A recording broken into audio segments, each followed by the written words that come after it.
Radio-Canada.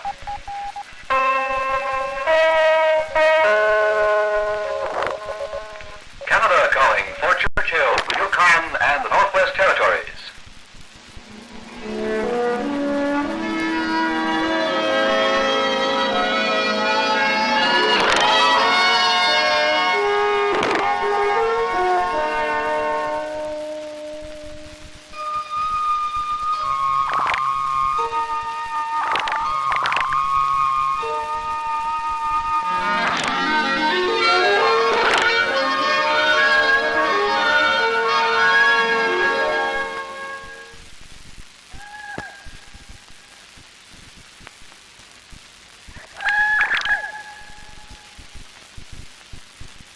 Pangnirtung, the meeting place of the male caribou.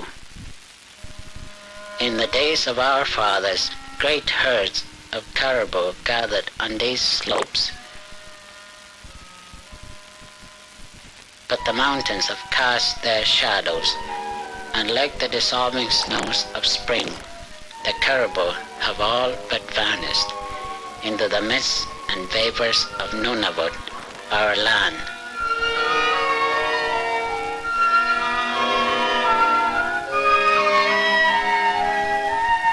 Pangnirtung. To the world outside, a small cluster of huts at the ends of the earth. But to the sea hunters riding in on their kamutiks, a camp of fantastic igloos. The house of the Royal Canadian Mounted Police. The trading post and the fur warehouses of the Hudson's Bay Company. The missionary's house, the church, and the government community school. And biggest of them all, the Anglican Mission Hospital. Nearby and far beyond Pangnirtung, in lonely fjords and scattered along the frozen shores of Cumberland Sound, the camps of the Kakara-Lumut, the people who live among the many mountains.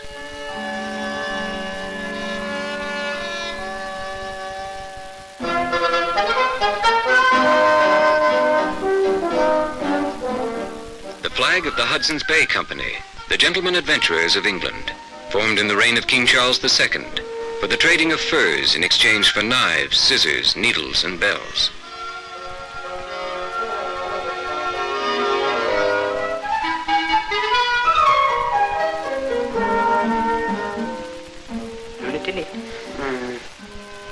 The trading of furs still goes on at Pangnirtung.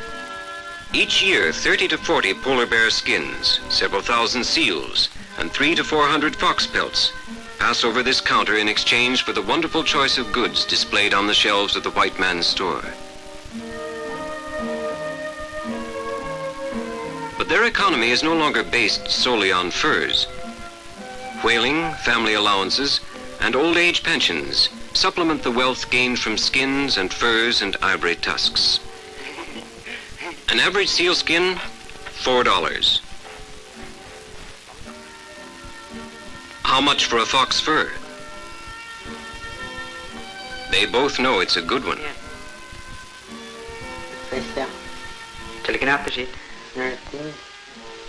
Slowly, over the years, these kindly people have been drawn into the white man's economy. But their customs and thoughts remain largely their own, and they continue to live out their lives in distant camps. Pangnirtung is still the meeting place between white man and Eskimo. But like all Arctic communities, through radio, its world reaches far beyond its own fjord. The Mountie out on patrol keeps up daily contact with his wife back home. It was one from up around the hospital. The Hudson Bay trader, in touch with isolated northern posts, passes messages and gathers the gossip from his nearest neighbor 300 miles away. And every day, after regular work is over, the doctor turns to his radio and listens for those needing his help. These are the cards of patients he has never seen.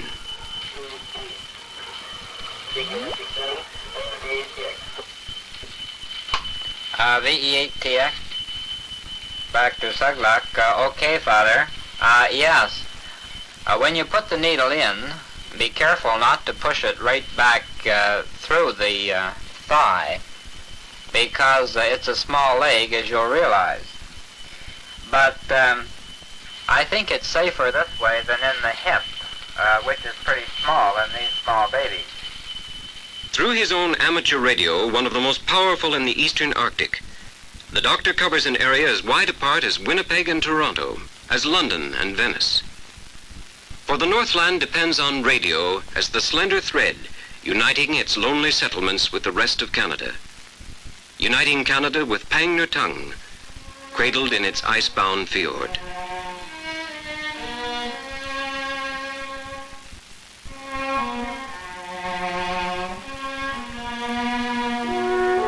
Inuvik, the month of June, when the young are born. The doctor knows as he travels from camp to camp, he will find many new babies in the tents of the hunters. After giving birth to her first son, an Eskimo mother is nearly dead.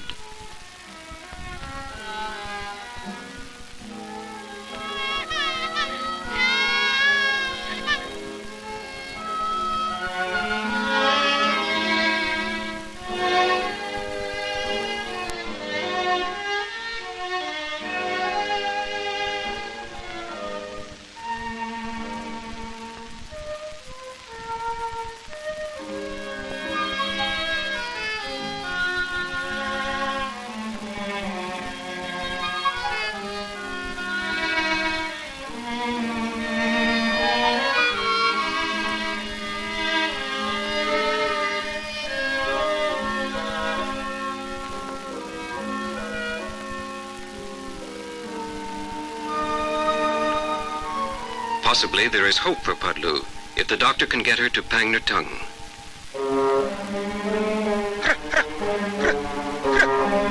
Joannesi, her husband, carries Pudlu and the doctor on his own sled. On the doctor's sled, Ani carries the newborn child on her back, the only safe way to carry him on a bouncing sled ride.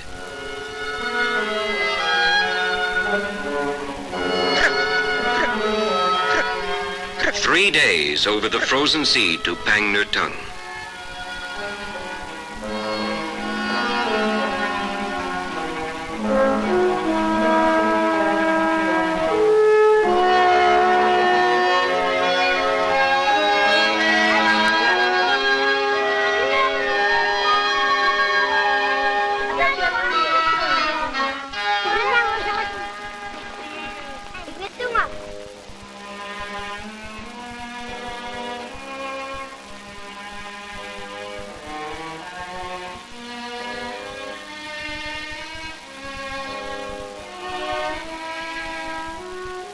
Until she is better, Pudlu will stay in the mission hospital.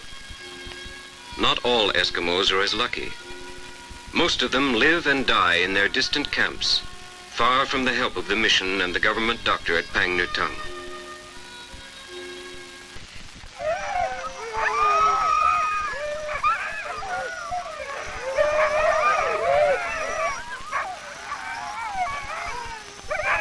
At this remote point in Canada, two peoples meet in daily contact, yet both speak different tongues.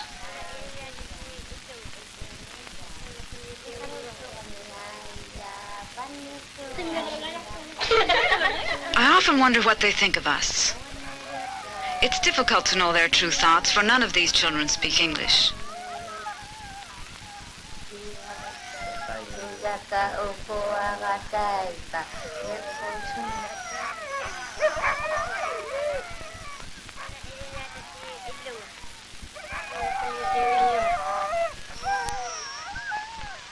Our ways of thinking are not always theirs, for our logic often escapes them.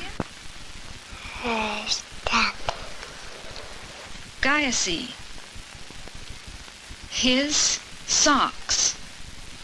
His sock. His pants. Joavi. His pants. Lucy. Her parka. Her parka. Parka. Once a week, all this is reversed. Iglu liuk puk. Liuk, to build. Liu Puk. Igloo Liu Puk.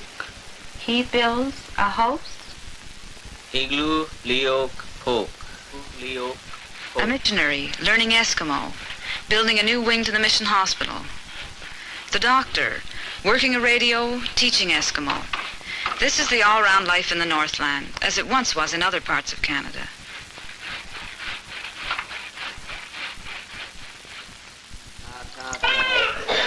On the 24th of June, Pudlu's little baby was christened Jimmy in the church at Pangnirtung. A few weeks ago, the settlement lost a 20-year-old man who disappeared out hunting at the flow edge. His name was Jimmy, for they believe that to carry on the old name perpetuates the spirit of the man who is gone.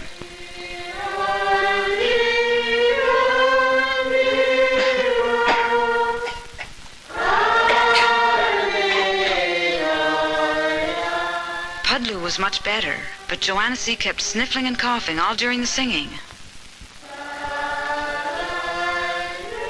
Shaped to the sounds of their own tongue, syllabic signs give a written form to their own language. A language made up of soft guttural sounds that cannot easily be translated into our alphabet.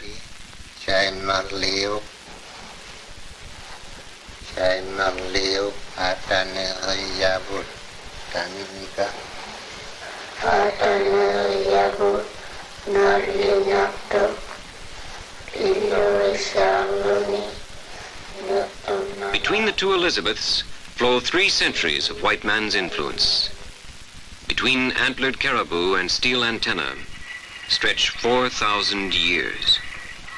Now looky, what Charlie? Foggy.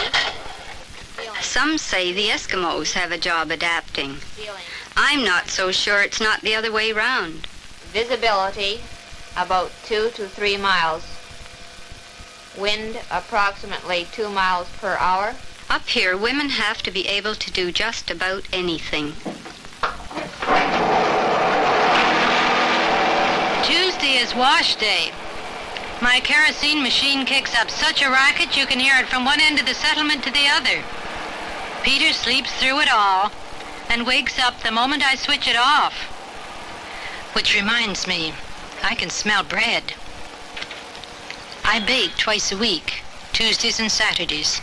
There's no slipping out to buy it wrapped and sliced from a supermarket.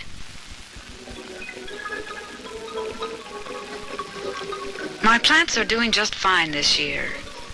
It's been a long winter, and I've read everything I've got at least once, so I'm looking forward to spring. We can hear the river running now, so it won't be long before spring returns to this lonely land. This is the North American service of Radio Moscow. At this point, we are interrupting transmission for a minute or so to make a frequency change. The Arctic Circle passes close to Pangnirtung, and so in July the sun is reluctant to leave the sky. It barely disappears below the rim of the mountains before rising again to hasten the spring breakup.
6 weeks have passed since Jimmy came into the world. 6 weeks since he was brought over the frozen sea to Pangnirtung.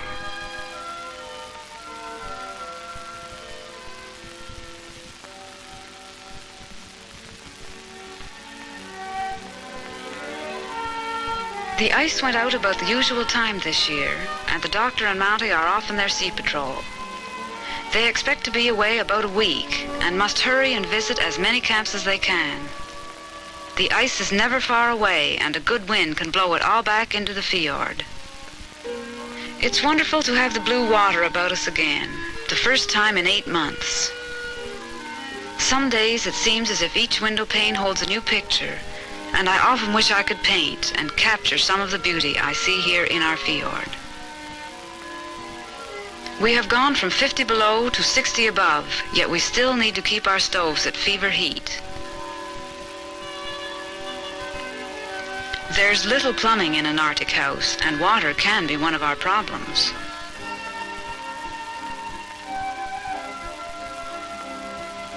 In winter, blocks of ice are cut from the river a mile away and brought to the settlement by dog team. At this time of year, it comes in buckets from a nearby stream. Unless, like the mission hospital, you have a stream at your door, then you can pump it in. But otherwise it costs a small fortune to lay ice-protected pipes in the Arctic. And because it's such a job getting it in, you don't waste a drop. I use my bathwater to wash out the school.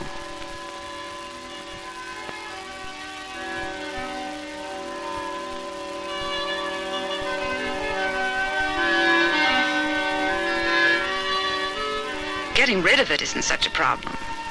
The hospital piped theirs out the nearest window, back to where it came from. It's almost impossible to lay pipes underground because a few feet down we come to permanently frozen ground.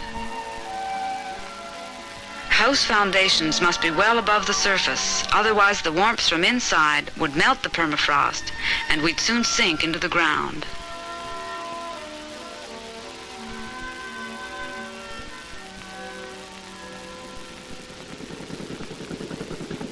In Pangnirtung, there's only one thing with big wheels, and that is the tractor, which belongs to the hospital.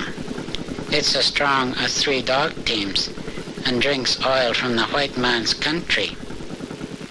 All the houses use oil for the generators and oil for the stoves. It comes with everything else in the once-a-year ship. We live by hunting the game of our country. The Khadlunat must have everything brought into him.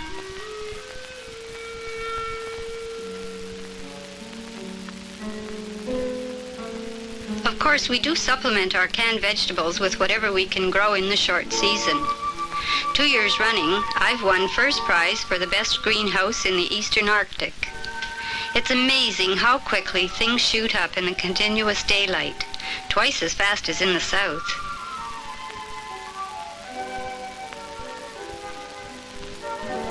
This year we have a few red peppers and 2 budding grapefruit trees. Imagine grapefruit in the Arctic. It's amazing what you can do behind a thin plate of glass in the long hours of daylight. Things do grow outside. Green leaves, mosses, and tender buds. And some of these are favorites with the Eskimos. There's a minute Arctic blueberry if you have the patience to pick them. And an Arctic cranberry. In fact, if you keep your eye close to the ground, there's a whole new world to discover. A world in miniature.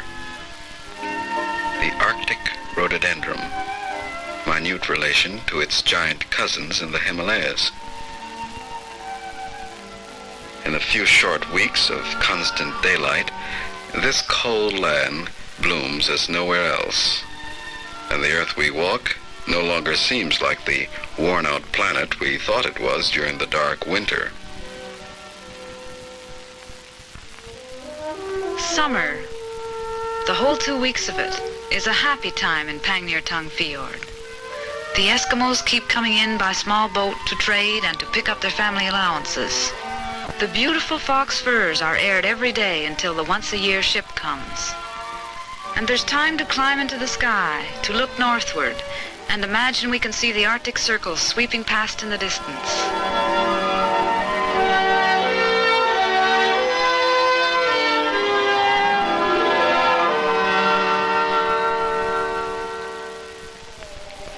With little warning, great summer storms sweep down the fjord and almost blow us away.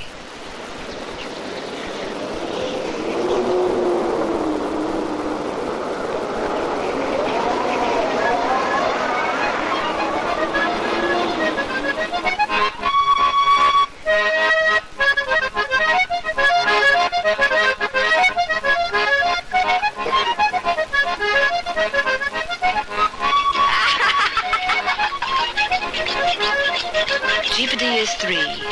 She has been in hospital with TB since she was 1 year old. Joannesy, too, has succumbed to the Eskimo scourge.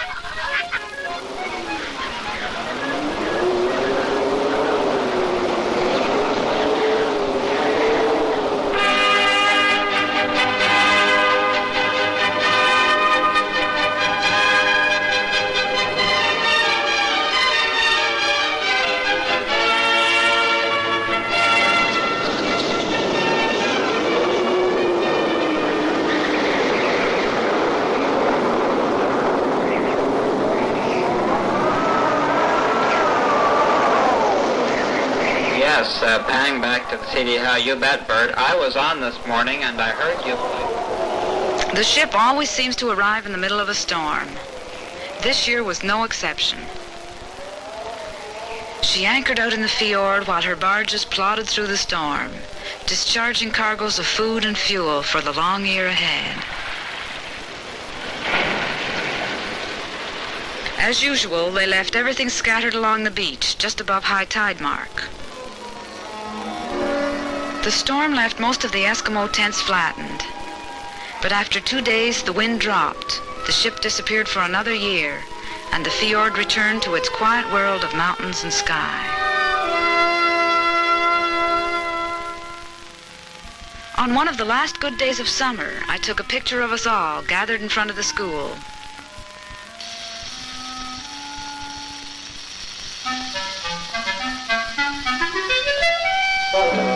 17 of us, the entire white population of Pangnirtung. 5 Canadian families, alone in their ice-carved valley. Frosty August gives way to chilling September, and the fjord gathers to herself the mists and vapors of autumn.